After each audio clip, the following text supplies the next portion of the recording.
está me falando, conta as histórias do Madame Satã, tal, conta as histórias do Madame Satã. Eu citei esse livro na live passada, deixa eu colocar aqui, vamos ver se vai aparecer. Esse livro aqui, Madame Satã, O Templo do Underground dos anos 80. Esse livro é muito interessante, esse livro aqui é do Marcelo, que foi meu aluno, é do Marcelo Leite de Moraes, que ele foi meu aluno. Esse trabalho foi, na verdade, esse livro foi um TCC, que eu fui orientador, TCC do curso de jornalismo, lá da Universidade Anhembi Morumbi. Então, é um livro-reportagem do mesmo nível do Mate-me, por favor, no mesmo estilo. Tá? Eu até, como orientador, eu forcei, né, a usar o mesmo estilo metodológico, né, do Mate-me, por favor, que é perfeito, principalmente para cobrir questões do underground. E ficou muito bom, os depoimentos, tudo que ele conseguiu ali coletar. Então, esse livro aqui, Madame Satã, né, estão lá muitas histórias, muitas das quais eu vivi, eu estava lá para ver, quando o João Gordo deu porrada no Cazuza. Está tudo nesse livro, Madame Satã. Né, para quem curtiu a época, para quem... e até um estudo etnográfico de antropologia urbana. É precioso. Como fonte histórica, esse livro, Madame Satã, é muito legal. Pois bem, vamos aqui continuar aqui a nossa live. Pois bem, vamos falar aqui do Joy Division, Closer. Esse disco Closer, ele foi lançado 2 meses depois da morte do Ian Curtis. Vocês devem saber, o Ian Curtis, vamos colocar aqui na nossa tela, né? O Ian Curtis, vamos mostrar aqui as imagens da banda. Estão aí eles, o Joy Division, e o Stephen Morris, que era o baterista, esse que está aí sem camisa, com cigarro no canto da boca, o Ian Curtis ali em pé também com cigarro na mão, o bom menino Bernard Sumner na guitarra, né? E o Peter Hook, com uma lata de cerveja. O Bernard Sumner, bom moço, tomando aí uma aguinha. Era os 4. O Ian Curtis se matou, né? A esposa dele, Deborah Curtis, chegou em casa e encontrou ele pendurado no meio da sala, enforcado, pendurado no teto, enquanto na TV passava um filme do Herzog, tá? E no som tocava The Idiot, do Iggy Pop. Assim, muito icônico, está descrito no livro lançado recente pela Deborah Curtis, e até a capa desse disco aqui, aí vamos entrar aqui nas discografias aqui, as capas, elas são muito significativas, né? Essa do Bacchanal Pleasures, não sei se vocês sabem, isso é um diagrama em 3D das ondas emitidas de um pulsar. Um pulsar com o nome CP132, uma coisa assim. Um pulsar, acho que vocês sabem, o que é um pulsar? É uma estrela moribunda, que já está à beira da morte até o momento que ela vai ser engolida em si mesma, pela sua própria atração gravitacional, e se transformar num buraco negro, né? Então, e a capa do Closer, que vocês estão vendo aqui, foi um conjunto de fotos de um fotógrafo que pegou lápides e mausoléus de cemitérios na Itália. Tá? Ian Curtis estava vivo, e ele adorou muito, gostou, então, isso aí é legal para a capa. Tal. Ou seja, essas capas aqui já diziam que alguma coisa iria rolar, né, com Ian Curtis. O Ian Curtis, não sei se você já leram a respeito, tal, ele parecia uma espécie, em Manchester, parecia uma espécie de Plínio Marcos. Não sei se já...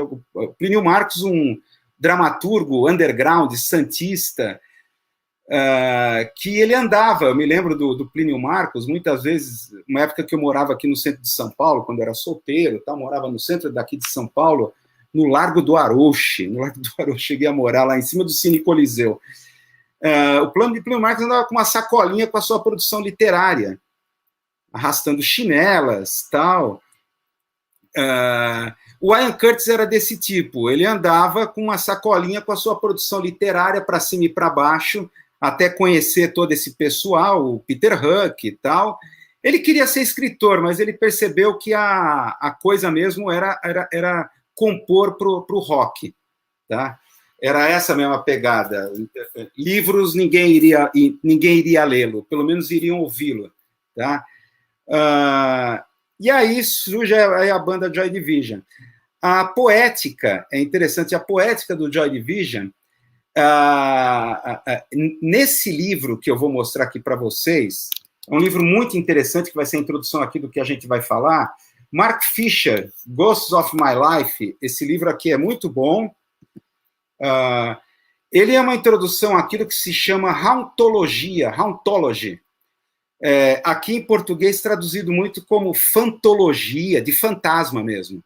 Fantologia, rondologia, que na verdade esse conceito hauntology foi criado pelo francês Jacques Derrida, o filósofo pós-moderno francês Jacques Derrida, isso referindo-se a uma frase de Marx, acho que vocês, quem é marxista aqui vai poder lembrar, que é do 18 Brumário do Luiz Bonaparte, que ele fala, Marx, os homens fazem a sua própria história, mas não o fazem como querem. A tradição de todas as gerações mortas oprime como um pesadelo o cérebro dos vivos. Tá? Essa coisa que a memória dos mortos, né, das gerações mortas, oprime com um pesadelo a cabeça dos vivos, é o fantasma que ronda a cabeça do Ian Curtis. E toda a poética do Joy Division é um tema recorrente, principalmente nesse closer, todas as letras, praticamente todas as letras desse disco, está presente essa questão do legado, do passado, e principalmente Dead Souls, que eu acho que é a música mais esotérica do Ian Curtis, do Joy Division, a ideia de que vivemos em cenários que já foram vividos e que fantasmas nos rodeiam, pegando aquela ideia esotérica de que os lugares têm memórias, porque elas absorvem as energias de acontecimentos ou de antigos moradores nos lugares, está muito presente na música Dead Souls. Então, esse conceito de Derrida, claro que ele não vai pegar, vai desconstruir, logicamente, esse conceito de Marx, né, da memória dos mortos que oprimem a mente dos vivos. O Derrida ele argumenta a rondologia, há uma desconexão entre passado, presente e futuro. O capitalismo ele chegou a uma situação de tal onisciência, onipresença, que a gente está vivendo uma espécie de cancelamento do futuro. E é isso que está presente nas músicas do Ian Curtis. Um cancelamento do futuro, que começa pela seguinte, que até o Mark Fisher faz uma seguinte constatação. Peraí, vocês já viram algum filme distópico sci-fi do fim do capitalismo? Tipo, acabou a ordem capitalista e surgiu um novo sistema econômico-político. Claro que você vai ver como enquanto distopias, estados totalitários e uma coisa negativa. Em geral, o que você vai ver nos sci-fi é o fim do próprio planeta, o fim do próprio mundo como a gente conhece, mas não o fim do capitalismo. Parece que o capitalismo ele é indestrutível. Então, essa ideia de que, vamos dizer assim, a crise ontológica, vamos dizer assim, o presente é o que é, tá? O passado é aquilo que poderia ser, tá? Digamos assim, vamos colocar assim de certa forma, o presente é em sentidos filosóficos, a ontologia. A ontologia é o estudo do ser na filosofia. O ser é aquilo que é o presente, enquanto o passado é visto pelo olhar desconectado do presente em relação ao passado, o legado dos mortos, apenas como aquilo que poderia ter sido, o futuro do passado. Isso é bem o pós-moderno, a desconstrução que está na cabeça total do Ian Curtis. Tá? O passado nada mais é do que aquilo que poderia ter sido, mas não foi. É o futuro do pretérito, o futuro do pretérito, futuro do passado, tá? Digamos assim, vamos pegar aqui, para ser rigoroso aqui em termos metodológicos e tal, a letra, você tem aqui em Decades, que é uma música aqui do Closer, né? Que ele... Opa, caiu aqui, despencou tudo. Aqui estão os jovens com peso sobre seus ombros. Abre a música. Aqui estão os jovens com peso sobre os seus ombros. Tá? O passado, que poderia ter sido, mas não foi, ele se transforma num fantasma, num pesadelo que apavora os vivos que estão aqui no presente. Enquanto o futuro, aquilo que está cancelado. Digamos aqui, há uma morte das chamadas metanarrativas, tá? Por exemplo, na música que vocês ouviram aí, A Means to an End, que vocês ouviram na entrada, ele fala, I put my trust in you. Eu coloquei minha confiança em você. E repete esse verso várias vezes na música. Eu coloquei minha confiança em você, tá? A minha certeza em você. E eu fui traído. Na verdade, é claro, o pano de fundo é a crise pessoal aí com a sua esposa, a Deborah Kurtz. Você sabe que o Ian Curtis tinha uma amante, que era uma belga, ele proibiu veementemente que a esposa fosse assistir os shows do Joy Division, porque estava lá a namorada belga, então ele vivia essa divisão entre um casamento certinho, ele com a sua filha, ele casado certinho, tinha uma vida até careta, tá? Essa vida com essa namorada belga, que segundo relatos, ele se sentia como um intelectual, um literato, né? Tal, ficava orgulhoso de si mesmo e até arrogante, segundo relatos do pessoal da banda, e o cara da banda, brincalhão, e tudo mais, feliz, e ninguém desconfiaria de que ele daria cabo da sua própria vida. Estão perguntando aqui o nome do filme, é O Capital da Fé. O Capital da Fé está no YouTube, ele está completo, é um mini documentário, que está lá no YouTube, que a gente vai ver aqui um pedaço. Então, há uma desconexão, essa desconexão vai levar a uma questão freudiana da questão da felicidade. No mal-estar da civilização, o que é a felicidade? Todos nós procuramos a felicidade de alguma forma. Todos nós. Só que, por várias razões, a gente está condenado a viver a felicidade por contraste, não pelo que seria a sua ontologia da felicidade. Na verdade, a gente só consegue sentir a felicidade depois que ela passou. É isso que assombra a poesia do Ian Curtis, no Love Your Tears Apart, a ideia de que a felicidade não é uma coisa que dê para sentir ou pegar nas suas mãos, ela não tem uma ontologia. Na verdade, a felicidade não é o que é aquilo que foi. Tá? Isso aqui, o Mark Fisher, nesse livro que eu estou colocando aqui, ele coloca bem essas questões. Mas em Freud, a questão da felicidade é bem essa. Parece que a civilização condenou nós a vivermos a felicidade por contraste. É um conceito bem interessante, né? Por contraste. E é interessante, pensando nessa questão do contraste, é interessante que pegar um exemplo simples, como que a gente se sente mais vivo quando a gente está próximo da morte? É quando a gente se sente mais vivo. É quando a adrenalina pega. Então, esses esportes arriscados, assim, uma leitura pessoal minha, tal, de crítica cultural, social, esportes radicais, ou bungee jump, ou você brincar que está na proximidade da morte, ou simular uma proximidade da morte, nesses brinquedos de parque de diversões assim radicais, é uma coisa que quanto mais adrenalina, quer dizer, a proximidade da morte desperta em nós a adrenalina, mais nós nos sentimos vivos por contraste. Nós só nos sentimos vivos pela proximidade da morte, assim como nós só amamos alguém na eventualidade da sua perda. Tá? Isso está presente, é um dos temas assim presentes em Ian Curtis, o momento que ele mais vai amar e respeitar a sua esposa é no momento próximo da separação, que está tudo se acabando. Tá? E é interessante o seguinte, lendo as letras do Ian Curtis, o Ian Curtis já deu entrevistas, aqui está citando Lacan aqui no chat, a ideia do Lacan de que o desejo como falta, é bem essa coisa como deslizando por significantes, aquela coisa do inconsciente como linguagem do Lacan, né?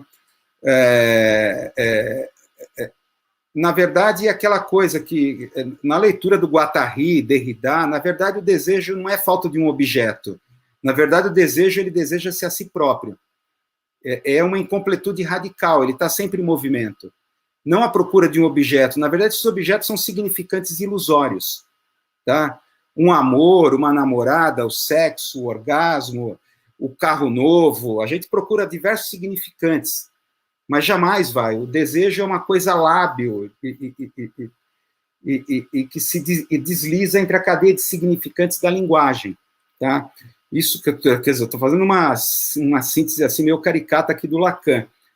Mas é interessante isso. O Ian Curtis, em entrevista, falou o que significa essas músicas. Olha, ele falou, cada um interpreta como quiser.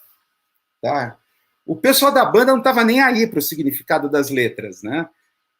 Eles não percebiam que naquelas letras estava lá o pedido de socorro e esse cara, isso não vai terminar bem. Ele vai se matar, principalmente quando ele foi diagnosticado com epilepsia. A música Shadow Play, vocês devem conhecer essa música, não vou sair tocando aqui, que depois o YouTube vai picotar meu vídeo aqui.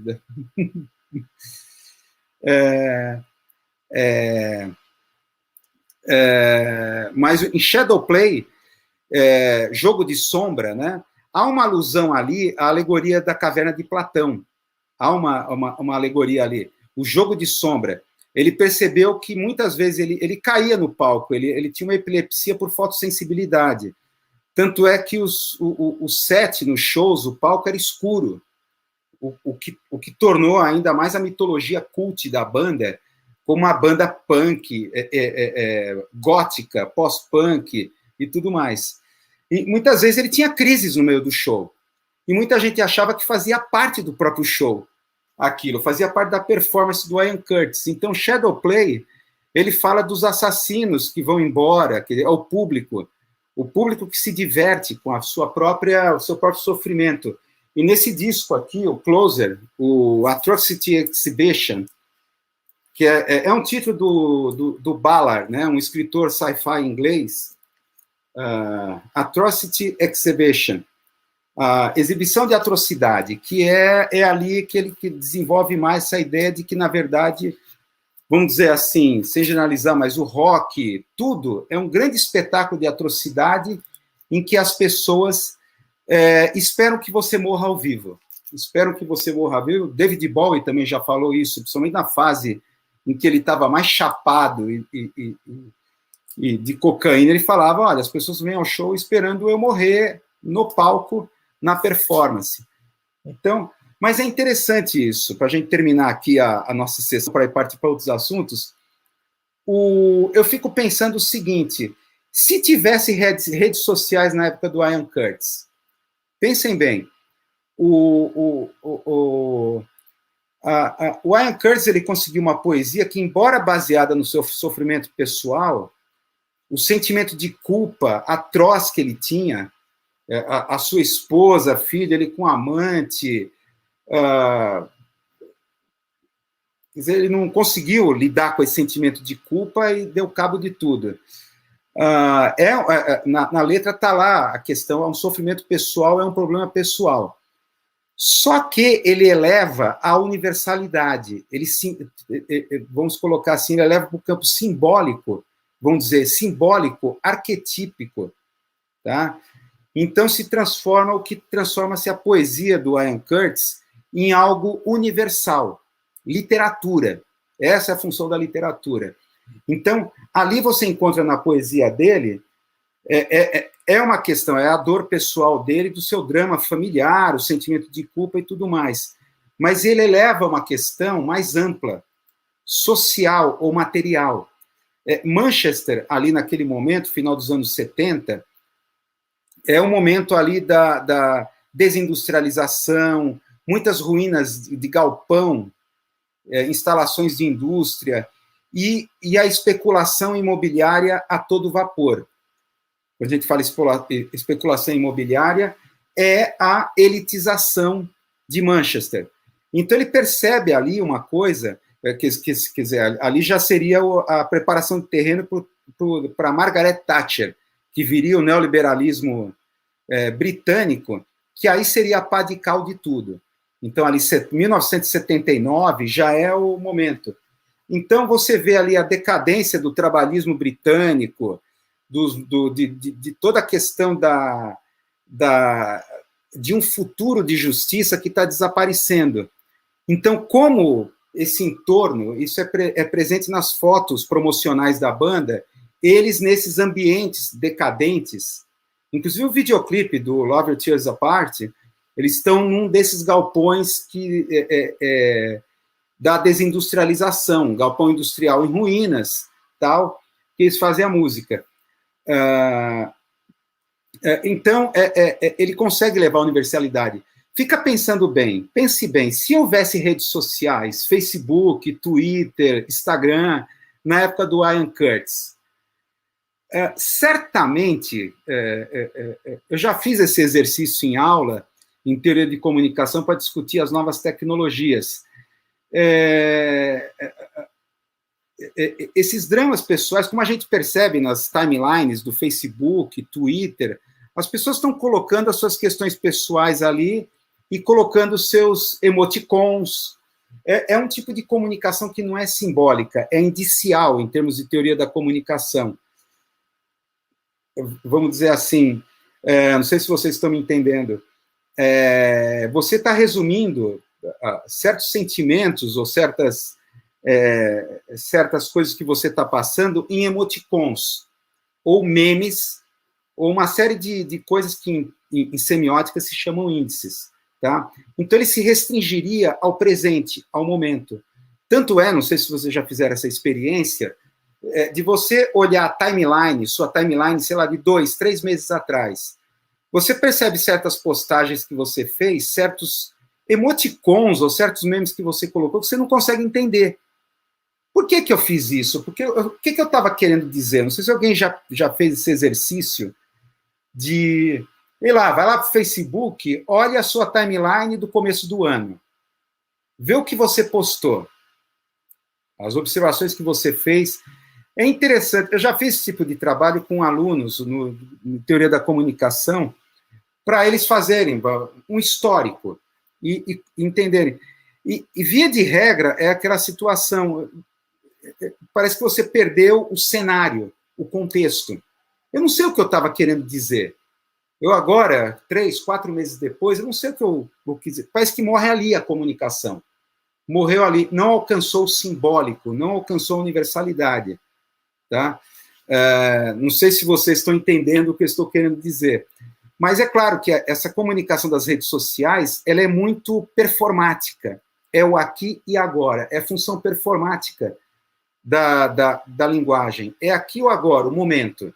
É o presente, é o instante. Passou esse momento, acabou. É justamente isso que trata a rondologia, esse conceito criado pelo Derrida, essa descontinuidade entre passado, presente e futuro, que é visceral na poesia do Ian Curtis. Tá? Passado, presente e futuro estão desconectados. Eles não estão sincronizados. Tá? E essa experiência é dilacerante, porque o passado vem como fantasma. O legado do passado vem como fantasmas, como mortos, como na música Almas Mortas, Dead Souls, né? Que, na verdade, Dead Souls é baseado num livro de um escritor russo, Gogol, tá? Que é sobre um protagonista que é uma coisa assim, é demitido do serviço público, então ele vai buscar sua fortuna no interior da Rússia, onde ele encontra uma sociedade feudal ainda, feudal. Então, como em pleno século XIX, a Rússia ainda vive no passado. Então, essa desconexão entre passado e presente, em Dead Souls, do Gogol, né? Desse escritor russo, que ele incorpora, o Ian Curtis faz essa citação. Quer dizer, a música Dead Souls, Almas Mortas, é inspirada nesse livro desse escritor russo. Então, essa desconexão. Certamente, se houvesse redes sociais, não teríamos Ian Curtis. Não teríamos Ian Curtis. Né? Se ele fosse... eu vou ser um poeta de redes sociais, então eu vou fazer uma poesia com memes, com emoticons, com figurinhas, sei lá, com esse monte de índices, tá? Que não alcança o simbólico. O índice é uma coisa momentânea, é do presente, é do instante, tá? Enquanto o simbólico, ele aspira à universalidade, tá? Que é o trabalho da literatura. Então, você, ao ler a poesia do Ian Curtis, você pode interpretar uma série de coisas. É a sociedade do momento, é uma sociedade que está cancelando o futuro. Por exemplo, I put my trust in you. Eu coloquei minha confiança em você. É claro que é ele pensando na sua esposa. Tá? E tudo se acaba. Apesar de eu ter colocado a minha confiança em você, eu fui traído. Não é bem assim, na verdade, foi a esposa que foi traída, né? Mas tem algo a mais ali. Tem algo a mais. Tem uma universalidade. O que ele canta ali é uma coisa que ecoa com o tempo como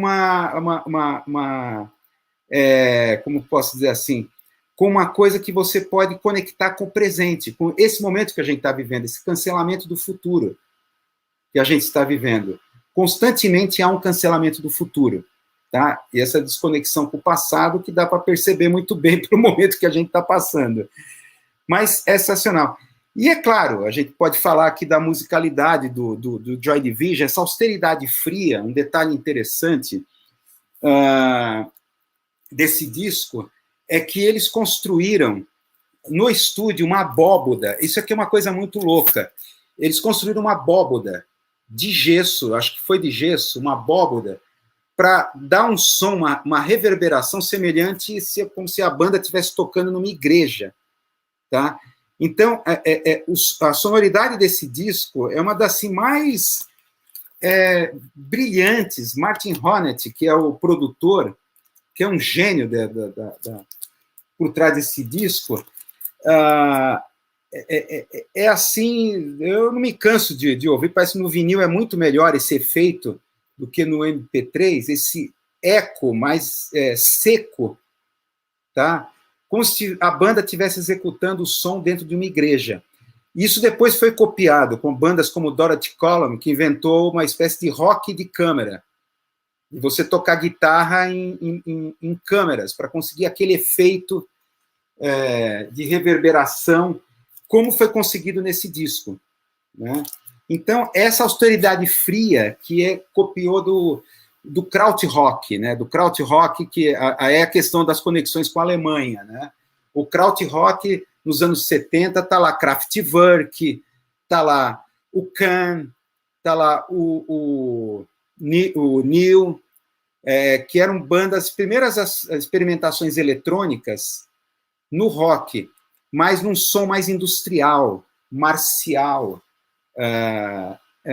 E é interessante, o Ian Curtis era fissurado em Alemanha, especificamente o Terceiro Reich e o fenômeno do nazismo.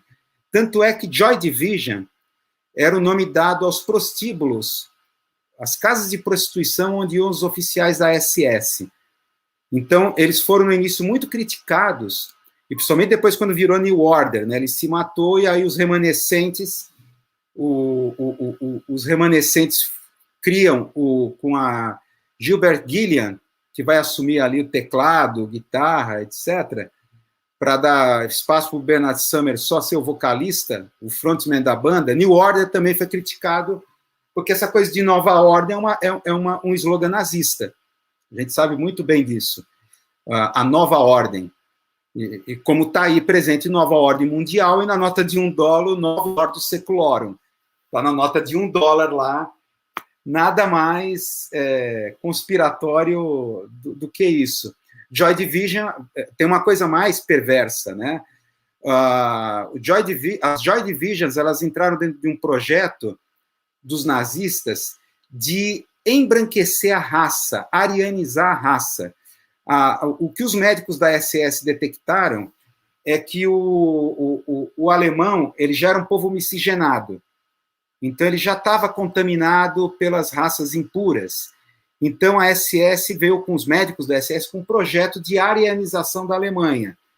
Aí é que é uma coisa é um capítulo assim muito sinistro. As SS começaram a sequestrar mulheres nos países nórdicos porque eles queriam criar filhos em série com as características arianas. Então, mulheres eram sequestradas na Suécia, Noruega, e enviadas para essas Joy Divisions, para terem filhos com esses oficiais da SS, que tinham todos os, digamos assim, o selo de controle de qualidade ariano. Então, você teve milhares de crianças, de bebês, cujo pai era o Estado. E eles cresceram e passaram a vida inteira sendo sustentados pelo Estado. Essa é uma história, não sei se há algum filme sobre a história dessas crianças, que é uma história pesadíssima, é uma coisa assim de que essas crianças acabaram sendo sustentadas pelo Estado. Quem eram os seus pais? Ninguém sabia. Tá? Eram frutos de uma experiência da SS, dos médicos da SS nessas Joy Divisions. Né? Então, daí que foi criticado. Né? Muitos viram o nome dessa banda, é uma coisa neonazi, né? Tal. Mas, assim como o David Bowie, essa fissura pelo nazismo, ela é mais pela questão da propaganda, pela questão de como foi possível aquilo acontecer, aquela manifestação em massa, que poder foi esse, que em Shadowplay, tanto em Shadowplay como Atrocity Exhibition, desse LP Closer, o Ian Curtis ele aproxima dessa coisa, né, de que, na verdade, é uma exibição de atrocidade, um jogo de sombras, né, no sentido platônico, aquela coisa da alegoria da caverna. Na verdade, o que o Ian Curtis fazia no palco é como as sombras projetadas no fundo da caverna para iludir e prender as pessoas dentro dessa caverna, porque o real está lá fora da caverna. Shadowplay tem muito essa coisa do jogo de sombras, né? E a própria dança, né? A dança do Ian Curtis era muito esquisitíssima, né? Que depois o Renato Russo do Legião Urbana emulou essa dança do Ian Curtis, que é muito inspirada nos ataques epiléticos dele. Então, o pessoal da banda, que no show muitas vezes tinha crise de epilepsia, eles não sabiam se realmente ele estava em performance ou se ele estava realmente tendo uma crise epilética ali no palco, até eles descobrirem, né? Demorava um pouquinho, tinha um delay. Aqui, o Alan Clayton aqui está colocando, não dá ideia para os fascistas daqui, olha, é verdade, essas coisas Joy Divisions, eu moro no interior, o caboclo está perdendo espaço para o gaúcho, tem essa coisa, aquele filme Meninos do Brasil, não sei se alguém já viu lembra desse filme, Meninos do Brasil, que claro, é ficcional, né? Muitos falam que Joseph Mengele, desses médicos da SS, veio para cá, para o Brasil, e no sul do Brasil houve a possibilidade de repetir essa experiência das Joy Divisions. Né? Se bem que esse filme, Os Meninos do Brasil, é mais especificamente de que eles teriam levado uma amostra de sangue de Hitler, então eles iriam, claro, sem a tecnologia. Esse filme é do final dos anos 70. Claro, não havia a tecnologia da clonagem, mas eles iam tentar criar crianças dentro de todas as influências idênticas que Hitler teve. Então, eles queriam criar... Seriam várias experiências em várias partes do mundo, e dali criariam mini Hitlerzinhos, vamos dizer ali. Um daqueles iria vingar para ser o líder do Reich eterno, né? do renascimento do Terceiro Reich. Mas é uma coisa louca. Mas é interessante, esse conceito da rondologia é interessante, que explica essa questão do pós-moderno, essa desconexão passado, presente e futuro, e da forma como o futuro parece uma coisa fechada, cancelada, o presente apenas uma coisa desconectada de um passado que nos assusta como um fantasma. E daí que eu acho, para terminar aqui, esse fenômeno pós-moderno, dessa estranha nostalgia, você ter saudades de épocas que você não viveu. Eu vejo isso na molecada atual. Quando você fala vinil, você mostra discos de vinil, né? É uma coisa assim, você mostra discos de vinil, tal. Você percebe um certo fascínio. Há um movimento de back to vinil, de volta para o vinil, acontecendo. Mas assim como foi também na minha geração, a nostalgia ali da década de 50, 60, os anos dourados, aquela coisa toda, é nostalgia de épocas que não vivemos. Né? Então você vê parques temáticos, bares temáticos, revivendo, como o Little Darling, né, que é um barzinho que tinha aqui em São Paulo, próximo do Shopping Ibirapuera, não sei se ainda existe, mas que fazia uma espécie de revival ali da década de 50, com Junkebox, as garotas indo com aquelas saias rodadas, como se fossem ali vivendo nos anos 50, nos tempos da brilhantina, tal. Esse fenômeno dessa nostalgia pós-moderna, saudades de época que não foram vividas. Então, elas, por serem muito idealizadas, elas viram fantasmas que nos paralisam. Quer dizer, parece que fomos mais felizes no passado. Hoje não somos felizes. Tá? Aí vem essa coisa de Freud e o eterno retorno aí nietzschiano, né? Essa coisa de Freud de que parece que a gente só consegue viver a felicidade por contraste. Né? Então, isso é presente aqui no Ian Curtis. Ian Curtis conseguiu elevar um drama pessoal dele, o drama que ele vivia, que levou ao suicídio, culpa, ao patamar universal, a universalidade, que é própria da literatura, coisa que nenhuma rede social, né, ou nenhum textão nenhum textão de rede social, nenhum textão no Facebook é capaz de fazer. Né? É uma coisa que morre ali. Né? É uma coisa puramente performática, indicial, que não alcança o simbólico. Né? Pois bem, é isso aqui que teríamos a falar aqui da banda. Aqui tem alguém que lembra do Little Darling, né? Um barzinho que foi por influência por Stray Cats, exatamente. A banda faz sucesso tocando rockabilly nos anos 80, é bem dessa minha geração, essa nostalgia do rockabilly. Então, certas posturas, tal. Então, essa coisa de você idealizar uma época que não ocorreu, tá? Que não houve, não foi daquele jeito. Assim que, é claro, aí vamos entrar em Baudrillard, aí